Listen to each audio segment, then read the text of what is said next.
Yeah, pretty excited to be sharing this. It's been a process getting here, so it's so cool to be here in front of. Oh, and the cat's We made it. A pile of papers. Never mind. Always a degree of difficulty to everything. Yes. Okay. Are we ready? Yes. We're ready, I think. Katrina, would you like to kick us off? I would. Okay. Hi there, fellow Lifebookers. I've just come back from surgery, so please excuse me. I've got to get changed. Hope you don't mind. Just got to. Oh, it's getting a bit hot as well. Oh, very exciting. All right. Fix up my hair. Put my glasses on. Here we are. Hi, everyone. We, the Lead, Learn, Launch and Love It team, have put together a series of events to inspire you on how to launch your business online, underpinned by the foundation of Jeff Walker's book Launch. Jeff Walker, through his book and online courses, has taught thousands of students who operate in hundreds of niches around the world, and they've generated more than $1 billion in sales. Whether you've already got an online business or you're itching to start one, this is a recipe for getting more traction and a fast start. We're not experts in this area. We're doing this series to cement our learning and so we can all learn together. So here's a picture of Jeff Walker with his book Launch, and so you can see where it all is. This book is an Alex Serdou favourite, and hopefully you're here to find out why. So what will you learn today? In this first event, we will explore with you the mental triggers to write effective sales messages to launch your project that will break you through to your target audience in a world filled with bombarding messages. We'll walk you through 6 key mental triggers, explaining how they work, why they work, and showing you real-life examples. Who's this for? This is for everyone who wants to launch themselves, their business, skills and products into the online market. Or as Jeff Walker would say, how to sell almost anything online, build a business you love and live the life of your dreams. Over to you, Wendy. Thank you very much, Katrina. So, quick introductions. Who are we? I'm going to start with Katrina. She's the mastermind behind our launch journey. Tell us a little bit about yourself, Katrina. Well, I'm Katrina, as you heard. I'm from Sydney, Australia. I love living close to the beach and near the city as well. I'm a certified Lifebook leader. I'm a Psych K facilitator. I'm a mother. I've got a life partner, and I'm a lifelong learner. A personal favourite fun fact of mine is that I met my life partner when I moved in next door to him. I love it. Over Fantastic. Thank you. Thank you. And then Maddy is our lovely creative from New Zealand, and she gives us confidence by making sure that everything happens and runs smoothly behind the scenes. Maddy, who are you? Well, hi everyone. I'm based deep in the deep south of New Zealand, near Oamaru, and I'm a creative film producer during the day. As far as Lifebook goes, I first went through the Lifebook program in 2018, and I'm a certified Lifebook leader. I'm a mother of 4, grandmother of 4, and lover of just 1.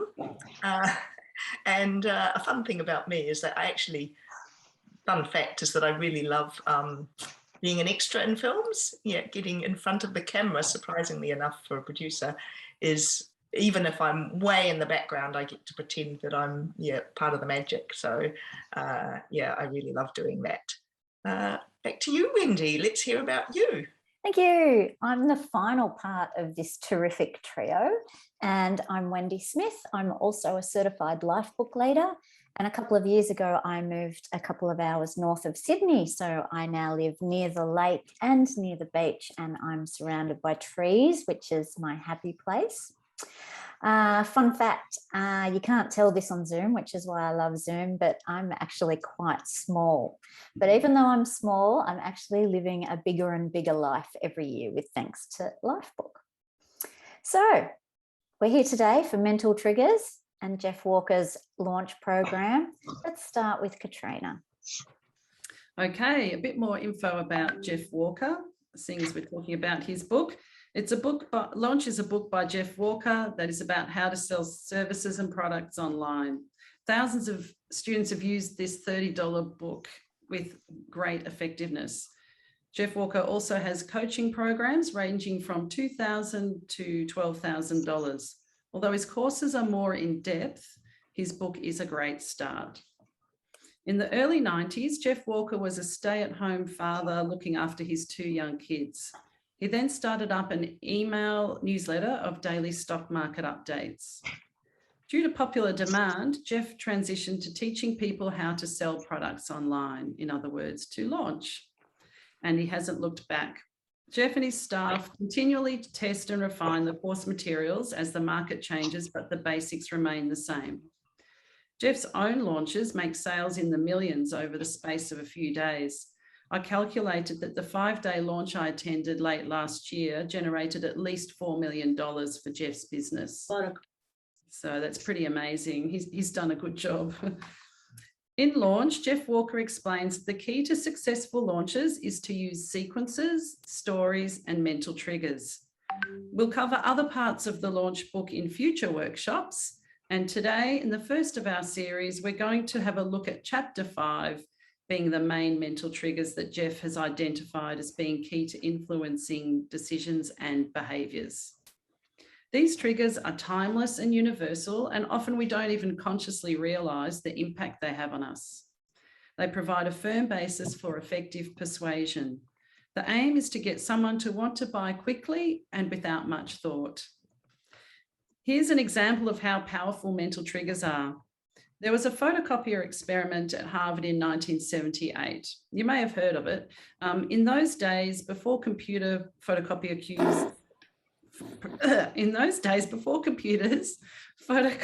queues were large at colleges and universities. The experiment required people to break in the line using 3 different strategies. The first was to just ask if they could break in the line. This was successful 60% of the time, so not too bad. The second was to ask if they could break in the line using the words, "because I'm in a rush." This was successful 94% of the time. Lastly, they were to ask to break into the line using the words, "because I need to make copies." Obviously, a flimsy excuse because everyone else in the line obviously wants to make copies. Can you guess how successful this approach was? Anyone want to make some guesses in the chat? With a flimsy excuse, because I want to make copies.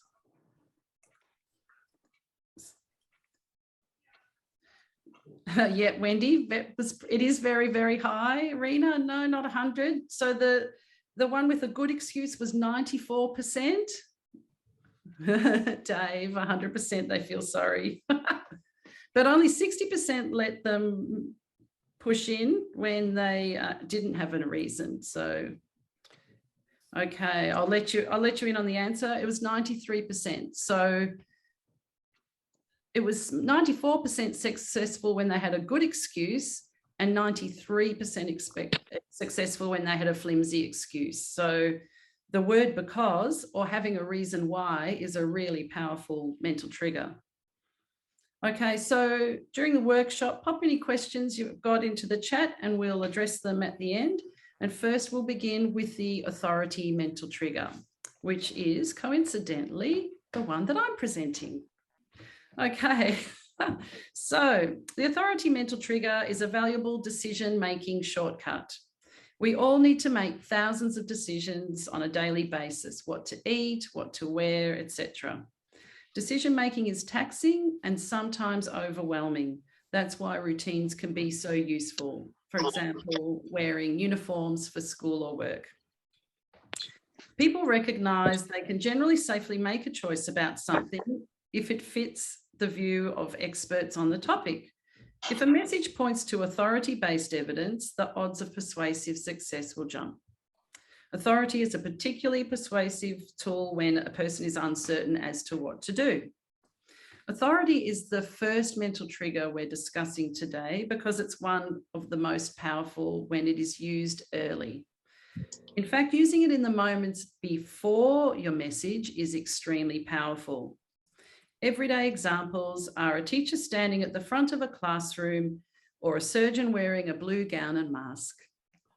Thus, the messenger is the message. A credible authority figure has the qualities of expertise and trustworthiness. If you think about it, we generally believe that a teacher has expertise in their subject and is trustworthy. Ways to use authority as a persuasive tool online could include using a whiteboard to write things on in videos or providing training on a topic. For example, us doing this workshop series. Over to you, Wendy. Thank you very much. So I'm going to talk about reciprocity, and it's possibly a word that you haven't heard before. It's really just a fancy noun for the word reciprocate. And this is the idea that if someone gives something to us, we'll feel some sort of obligation to actually give them something in return. Now, this is one of my favorite triggers because I've actually had some really big personal realizations around this one this year. Now, Jeff notes it's important because it's been around forever. You know, it's how we started commerce and trade, because for trade to happen, there has to be some amount of trust that when we give a product or service to someone, they'll actually complete the trade by holding up their end of the agreement. And that might be paying for it, or it might be giving something in exchange, but that's the formal idea. How does this work in our lives? Well, how uncomfortable is it when someone gives you a gift and you didn't buy them one? You really want to make it right. You want to give something back, don't you? Another example is, would you go to someone's house for a meal without taking something with you, like a bottle of wine, some chocolates, or maybe even some flowers? I would just like to give a little disclaimer here that I did have a Portuguese boyfriend once, and it's incredibly rude to take something to dinner when you've been invited. So I only do this if there's no cultural sensitivities. But my big aha this year was for me when I organised a birthday weekend. I'm not going to tell you how old I was.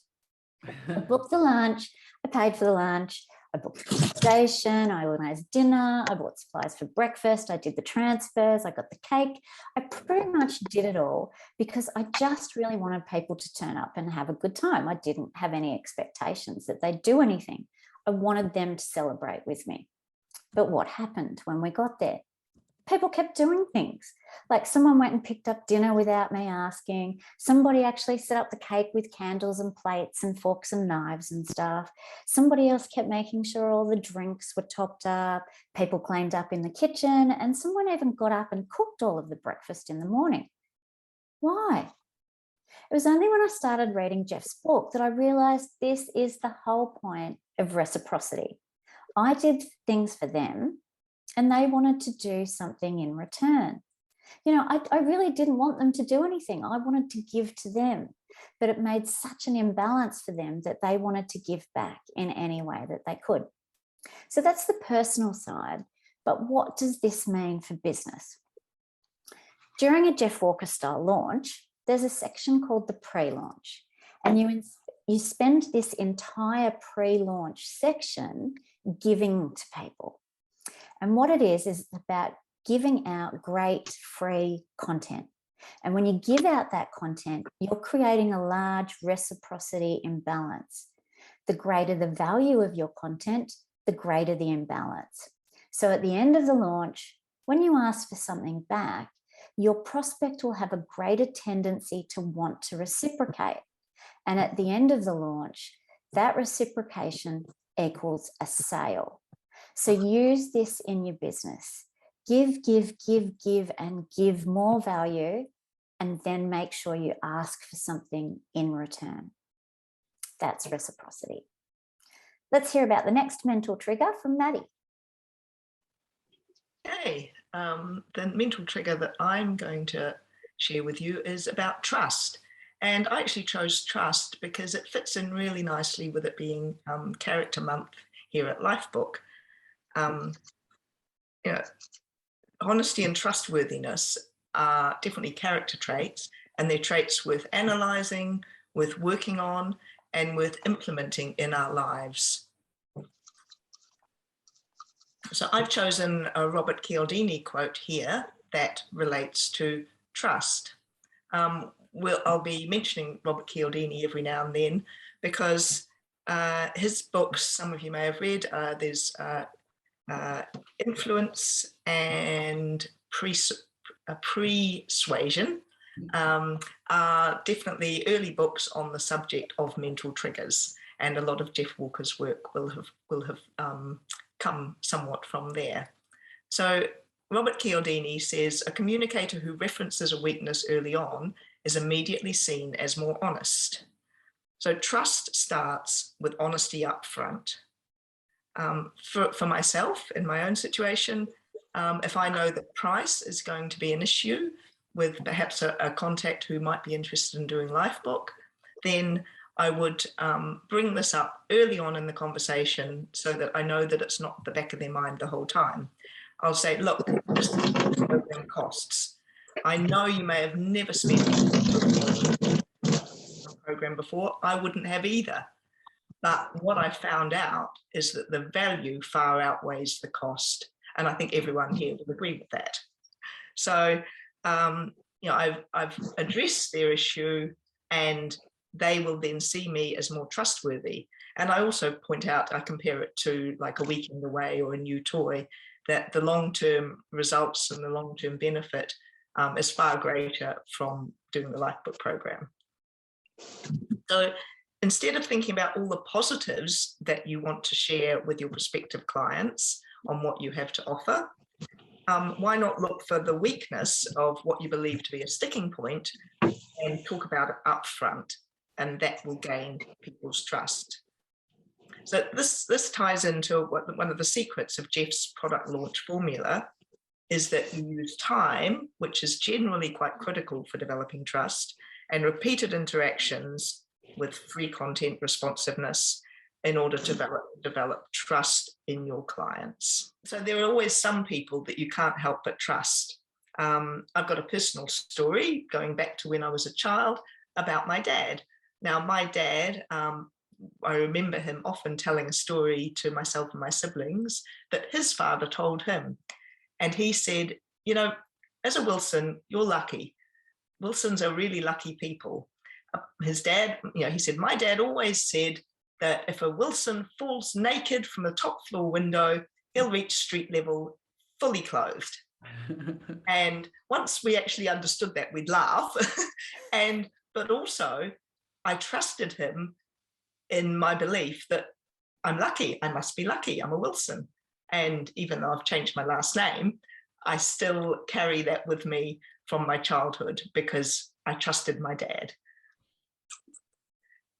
One of the secrets to gaining trust, which is such a powerful mental trigger, is a genuine smile. And when someone else is talking, I will often just smile and nod. And in fact, listening rather than talking, letting them talk, means they will trust you more. So that's something I have learned over time, that talking more doesn't help. Sometimes you need to shut up and listen, and they will tell you. They will actually, I even found that last night in an event. So the prospect was telling us the advantages of the program, which was really cool to see that feeding back. So yeah, let's go with trust. All right, then I also get the next mental trigger, which is likability. So likability is about becoming a likable person, and hopefully we all are to a certain extent, but it's definitely something that we can work on and improve our likability. So here we go with a quote from Mark Twain, if you can see that. So why did I choose this quote? Twain said, I can live for 2 months on a good compliment. And why I chose this is because it's a key point in Robert Cialdini's mental triggers that one should highlight similarities and give compliments. And obviously this is about compliments. Now, initially, I thought that Twain meant that by receiving a good compliment, it would build him up, it would make him feel good, make him more productive, or make him do more of the same thing. But I actually think it's the other way around. Twain was thinking about giving a compliment can literally, in some cases, allow you to live for 2 months, because when you give a compliment, you earn the favor of others. So we all like being liked, especially on social media, and that's a situation where likability is really obvious. And the more honest it feels, the more benefit we all get from it. That's the giver and the receiver. So I've got a more business related story. Over 25 years ago, I was attending a network marketing seminar, and the speaker was introducing himself, warming up the crowd, and he came down into the audience and down to the front row and introduced himself to a lady. He said, "Hello, ma'am, I'm Jack. What's your name?" And she said, "Oh, I'm Mary." And he said, "Oh, Mary, so good to meet you. That's my mother's name." And she smiled, and they shared a couple of sentences. And then he said, "This handsome gentleman beside you, is this your husband?" And she goes, "Yes." And the man goes, "Yep." And he says, "Oh, right. So, sir, what's your name?" And he said, "Oh, I'm John." He said, John, great to meet you. That's my mother's name." And everybody laughed. And I think because I've remembered it, we actually learned that power of highlighting similarities. Yeah, it wasn't exactly true, but he taught us a skill that, and he also lightened up and got us all involved in the process. So highlighting similarities can actually really work. So Jeff Walker teaches in his pre-launch sequence, which we'll learn more about later, a well-constructed series of communications means you're giving people great free content, you're interacting, responding to questions and comments, and that will all lead to you being more likable, because they get to know you and they get to appreciate you. And as long as you respond to people and respond to their comments or their questions, they will definitely be liking you more. A recent example I had personally was last week. I was in a new situation. I was meeting new people actually on a grape harvest. Wasn't something I'd intended to do, but the chance came up to do a few days. And yeah, I went along. And a wee hint there, if you do get a chance to do something new, why not? If you can fit it in, do it. You can learn a lot and meet some new people, which is always good. So I found that with just a smile and a question or two, I was able to let them know that I liked them. And a bit like Wendy's previous mental trigger, reciprocity, if people believe that you like them, they are more likely to like you. And not just that, they are also more likely to trust you too. And lead straight back into the mental trigger, trust. So yes, these triggers are often quite connected. And I tend to think it's really a lot like the Lifebook categories. When we break them down and we understand them and ourselves, we get huge value and new information. But at the end of the day, the Lifebook categories, the mental triggers, and ourselves as people are all very connected. So I'll just finish with a quote that I feel says it almost best as to how we relate to people. Maya Angelou says, "I've learned that people will forget what you said, people will forget what you did, but people will never forget how you made them feel." And I reckon that's critical. Right, over to Wendy. Thank you. Speaking of never forget, this is the most important one today. So don't forget me. Don't forget this mental trigger, scarcity. Write it down, put it in the chat box, get a tattoo, whatever matters for you. Don't forget this one. So this is huge. Jeff says that scarcity is one of the most powerful mental triggers in existence. And it's simple. When there's less of something, we want it more. In reality, it's the perception of scarcity that motivates us. So scarcity is pretty much everywhere in our lives. Why do people value diamonds more than pretty rocks? Because they're harder to find. They're more difficult to cut. There's fewer of them. Why do people want houses on the beach? Quite simply, they are scarce. I like to think about scarcity at the moment in terms of FOMO, the fear of missing out. And none of us want that. You know, we all know this whole concept of I want what she's having, and none of us actually want to miss out. So one of the things that scarcity does is it forces people to make a decision. Most of us actually put off making a decision if we're given a choice, and that's especially true when it comes to spending money. One of the key objectives you have in your marketing is to push, or at least encourage gently, people to make a decision. And that's what scarcity does. If something is truly scarce, then a person needs to act quickly. They need to act now before that resource goes away. So to have a great launch, it's essential to build scarcity into that launch. There has to be a negative consequence if people don't take action and buy before the end of the launch. The price might go up, spots might run out, you might not get in. So make sure you actually build some part or some little bit of scarcity into all of your launches, because it will improve your results. Jeff actually says that in his launches, and he's found this for his clients as well, that they often see as many sales in the last 24 hours as they do during the entire launch. Jeff kind of makes me laugh actually, because he says if we do this properly, the last second rush will be as predictable as the rush to buy flowers on Valentine's Day. So Maddy's going to share the screen for me, and we're going to look at a couple of real life business examples. Now, this first one is via email, and it's Simone Grace Soul. She runs a program called Joyful Marketing for life coaches. And she's one of my favorite amazing people. She's completely out there. Now, what I want to get across to you on this slide is that you can't put too much scarcity into your communications. You know, this is just one small email, and yet she's got 4 different scarcity messages in here. So the heading, the first red circle, last call for applications. The second circle, somebody coming in and saying, these questions have changed my business and my personal life. The third red circle, this person says, you know, the application already has me listening deeply.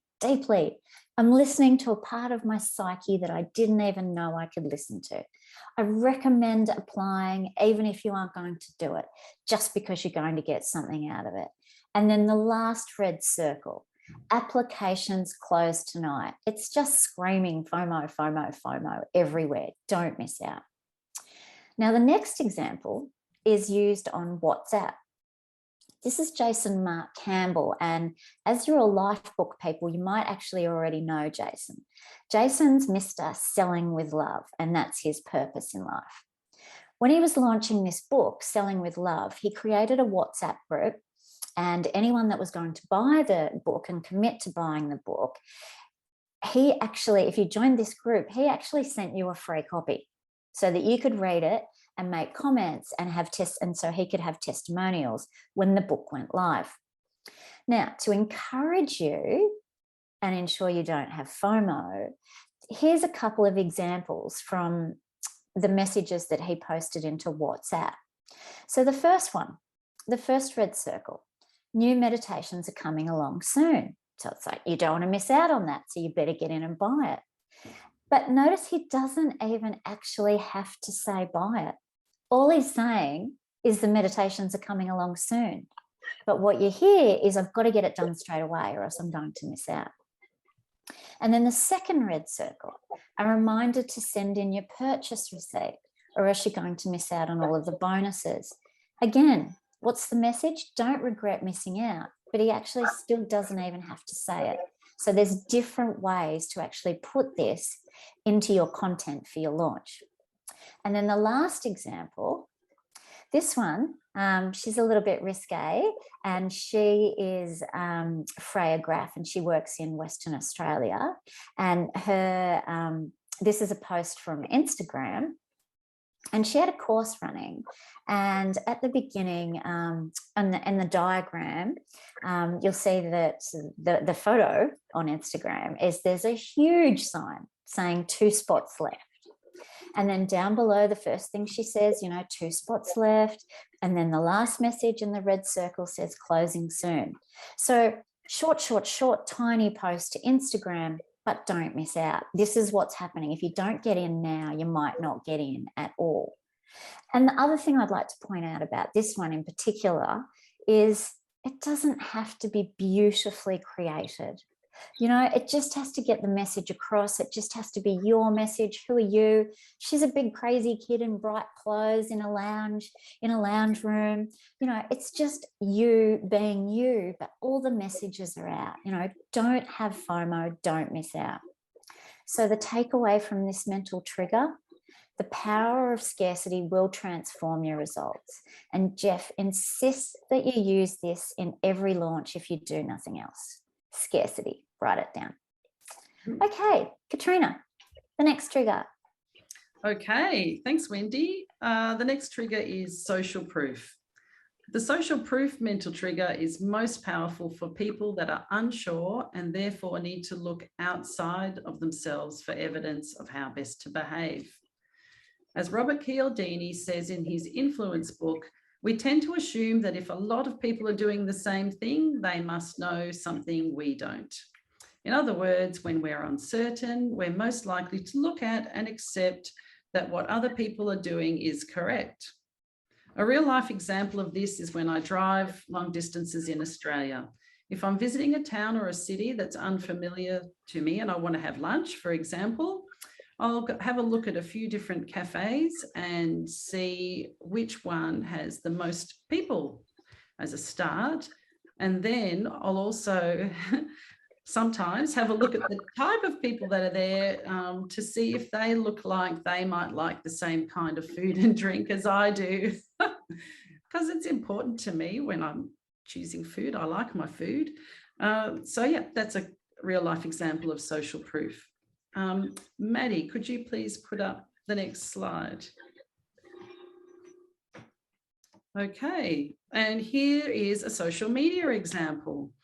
This is a snippet from the Facebook page for Skane Sisters, a wool shop here in Sydney.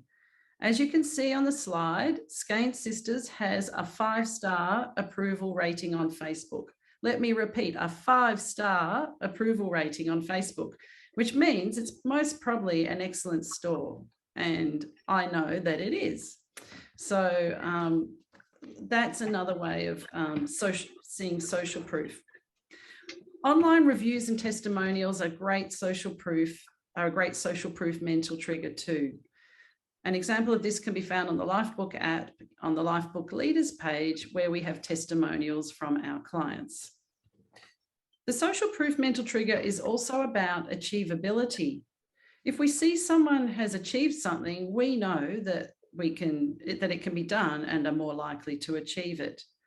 A good example of this is the 4-minute mile. All the experts and runners alike widely believed for many, many years that it was impossible to run a mile in less than 4 minutes until it actually happened.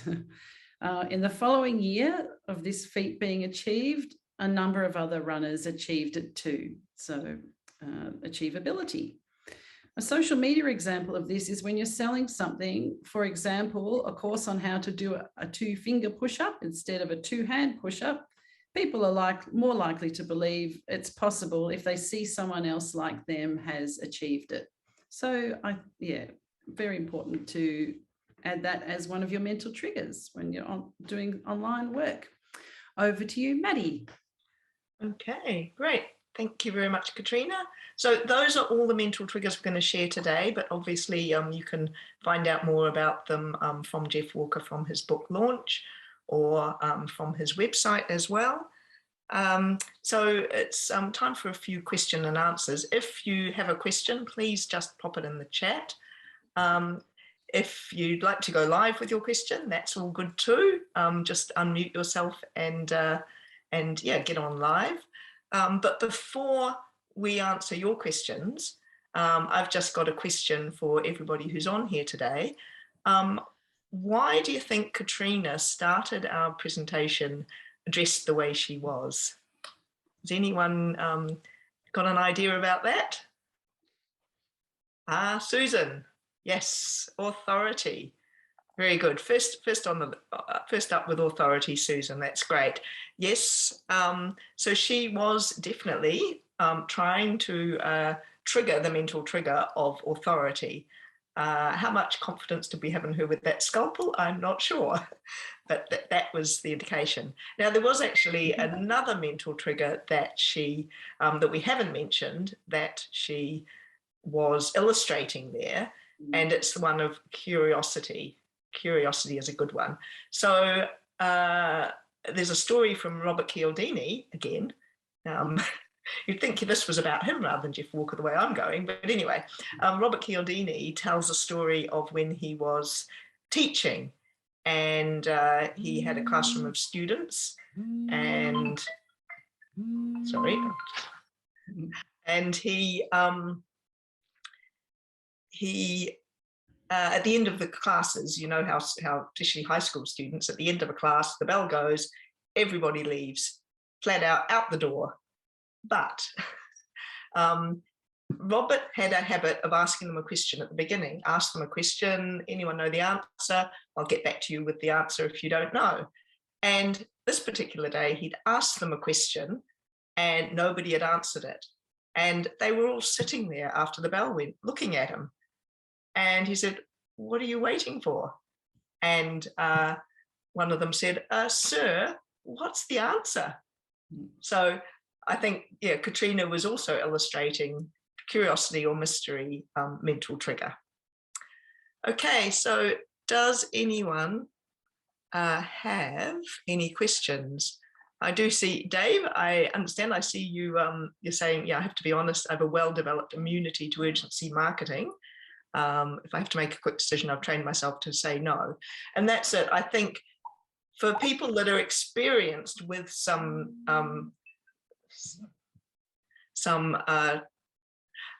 you have to excuse me, my phone is going off because we've got serious plumbing issues, and they've had all week to come and they are trying to get hold of me now. Always the way. In 5 minutes time, I'll call them back. But so back to, yeah, I do think that some of us would rather we look at the information, we make the decision early on. We're not going to wait till the last minute, which is exactly what I actually did for something recently. I waited till the last few hours, asked them a couple of questions and signed on. But a lot of us, like Dave, Talia, it's kind of, you will make your decision on the information they present. You're not going to allow their urgency, their scarcity marketing to make the decision for you. But we do want to receive that communication so we're able to make that decision. So, and I think the book Katrina mentioned, Influence is there, Influence by Robert Cialdini. And Persuasion by Robert Cialdini as well. Right, yes, Persuasion. So those are the books. So does anyone have a question? Anyone like to unmute with a question for us? Or I've actually got a question for Dave if he's listening. My question is, what's the strategy that you put in place to say no? Because, you know, that's sometimes hard to do. I find myself doing a lot of buying when I shouldn't because I don't say no. So what's your strategy? I know Alex has got a strategy, but I'm curious to know what Dave's is. So if Dave's around, speak up. Great question, Raina.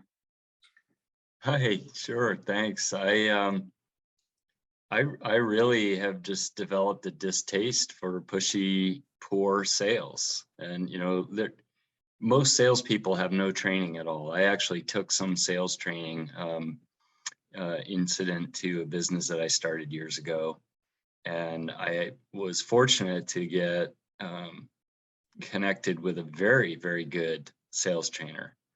who pointed out that, there's a right way to do it. And it's about solving people's problems, not getting what you want.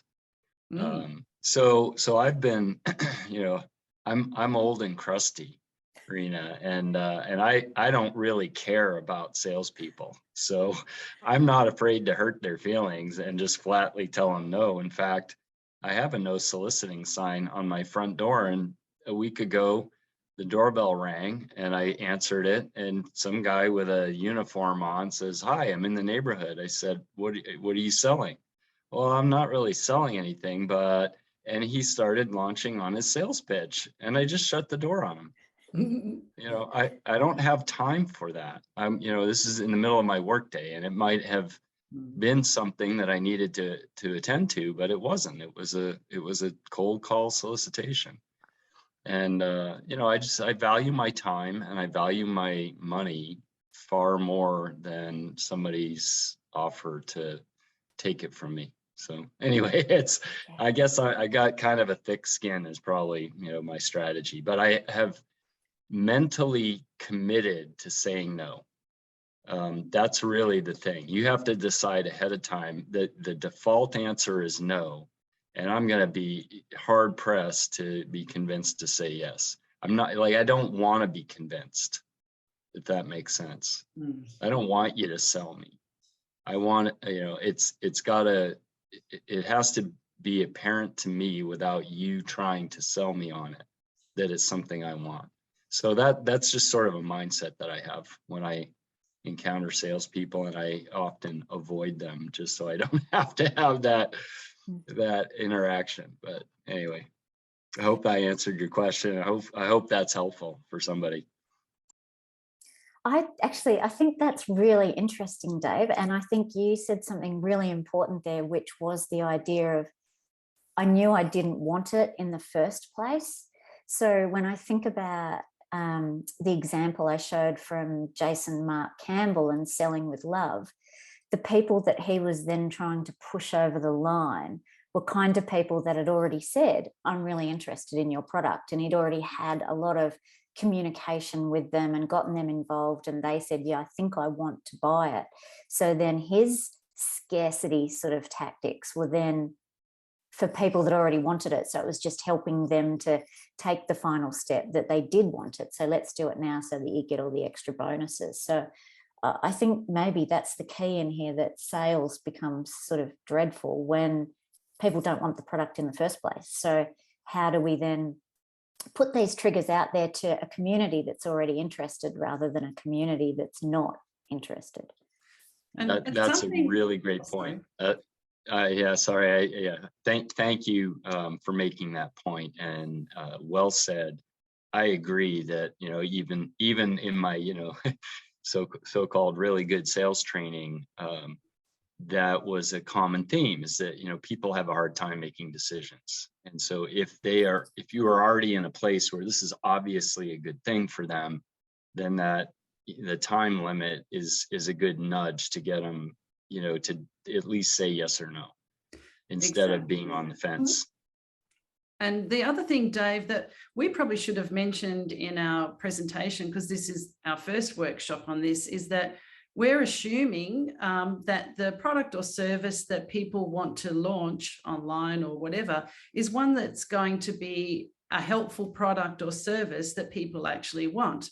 So Wendy, Maddy, and I are all Lifebook leaders, and we strongly believe that the work we do with other people is a service that is a fabulous service. And it's just the marketing and sales side is how best to reach as many people with our service, and so that we can help the people that we desperately want to help, so that they can improve their lives. So we're assuming that all the people watching this workshop would be thinking the same, that they will be wanting to promote a product or service that is actually of benefit to people, and that we really only want to sell our service to people that actually want and need it as well.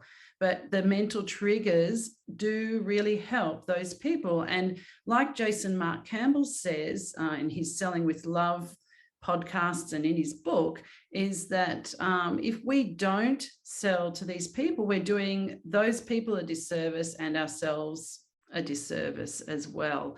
So it's up to us to keep asking people to buy our service so that they can be beneficiaries. Does that help, Dave?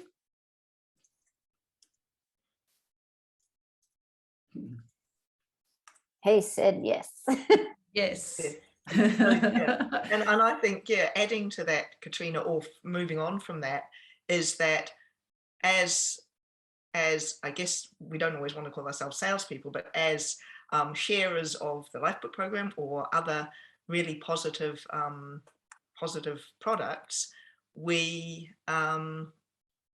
want to really know who our avatar or our niche or our seeker is, whatever term you use, depending on where you've learnt it from, and really narrow that down so that we're very clear that whoever we're marketing to is actually going to benefit from us personally and the program we've got.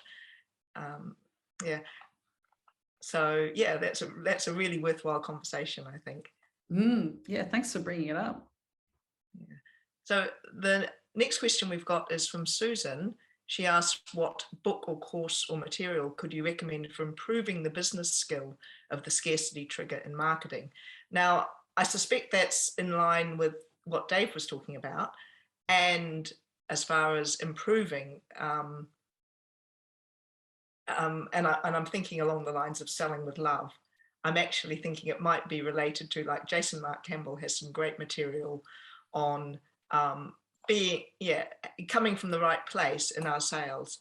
Okay, no, Susan's slightly, right.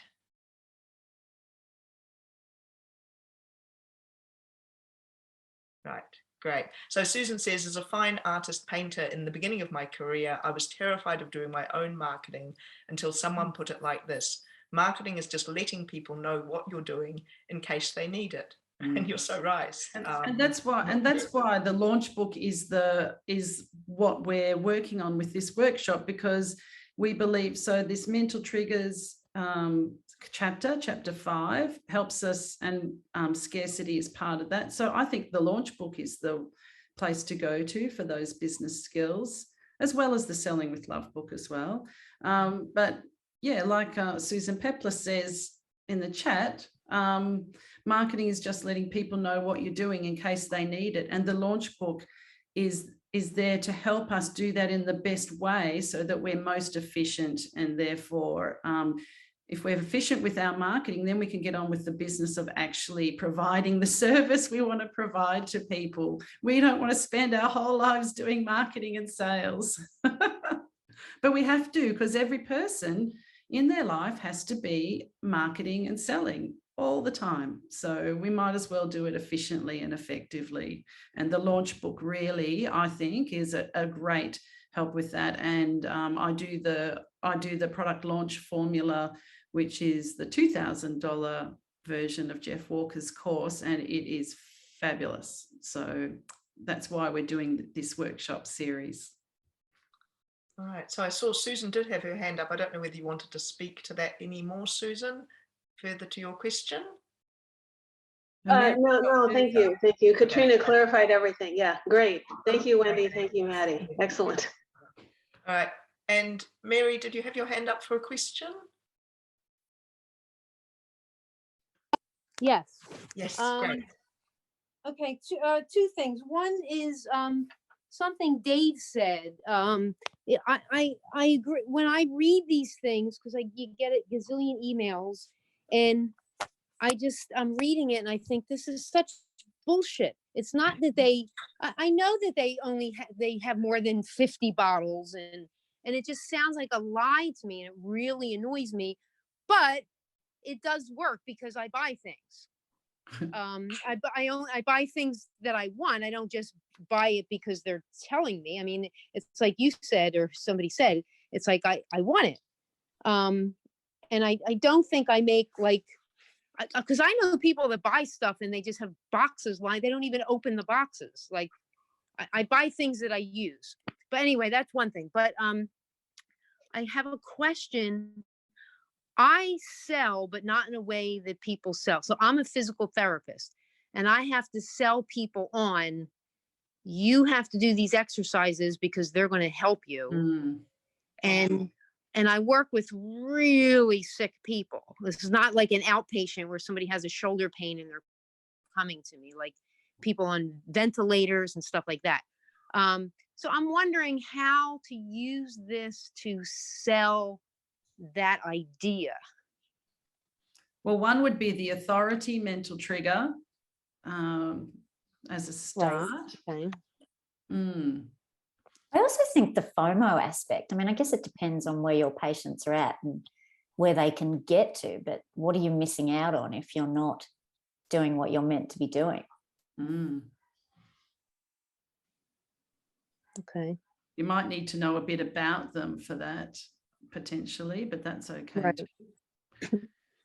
And I do like Cynthia's comment too about education.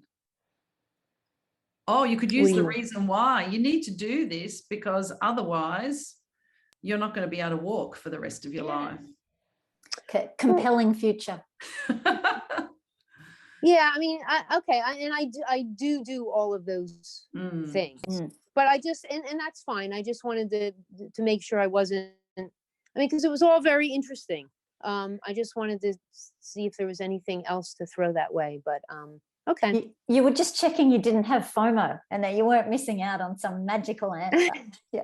Yes, exactly. Yes, I have a lot of FOMO. I do. Okay. Well, thank you, ladies. No, thank you for the question.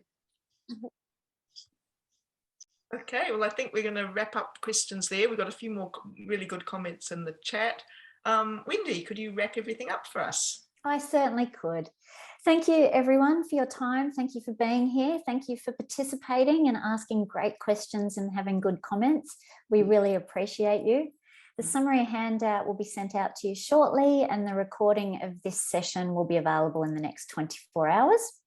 We hope you enjoyed it and got some great benefits and insights. Now, we will have part 2 coming soon, which will be the stages, or as Jeff calls them, sequences of the product launch formula. So keep an eye out for the date, and it shouldn't be too far away. One last thing, we're giving you homework. So Katrina spoke about the Harvard experiment with queue jumping at the photocopier. There's kind of not really many opportunities these days to queue jump at a photocopier. So what we're thinking about is, what about the next time you go to buy a coffee? We want you to test these theories for yourself and experience the impact firsthand. Your mission is to experiment with queue jumping without giving a reason. And then if you dare, we would love to hear next time how you go, or put it in the comments on the workshop page down the bottom. But we'll make sure we give you some time to talk about the results at the beginning of our next session on how you went. We'd love to know. So that's it from us. Have a great day, and we look forward to seeing you next time. Thank you. Bye. Bye, everyone. Thank you. Thank you. Thank you. Good to see you all. Bye. Thank you. It was great.